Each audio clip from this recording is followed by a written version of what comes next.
নেহরুকে গালাগাল দিয়ে দিই, গান্ধীজিকে গালাগাল দিয়ে দিই, এটা কিন্তু ঠিক নয়। নেহরুজি যদি ছোট মানুষ হতেন, সুভাষচন্দ্রের মতো মানুষ আজাদ হিন্দ ফৌজে নেহরু করতেন, নেহরু খুব ভালোবাসতেন।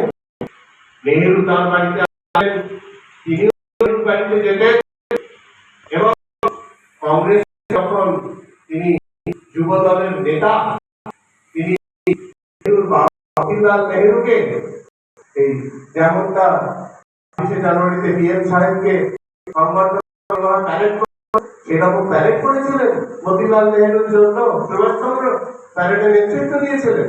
ফলে সবকিছু যত ছোট ছোট বলে দেওয়া সেই কিন্তু চিন্তা ভাবনা ছিল। পলিটিশিয়ান কথা আছে, আরেকটা স্টেটসম্যান। নেহরু ছিলেন স্টেটসম্যান।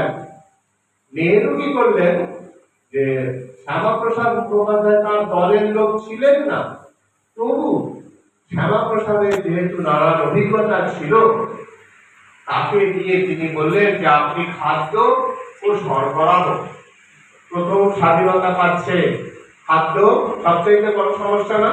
খাদ্য যদি ঠিক থাকে, জামা কাপড় যদি ঠিকঠাক থাকে, সংসার চালাতে সুবিধা হয়, তো বাকিটা হয়ে যায়। তাহলে খাদ্য আর সরবরাহ গুরুত্বপূর্ণ, নতুন দেশের পক্ষে ভীষণ গুরুত্বপূর্ণ।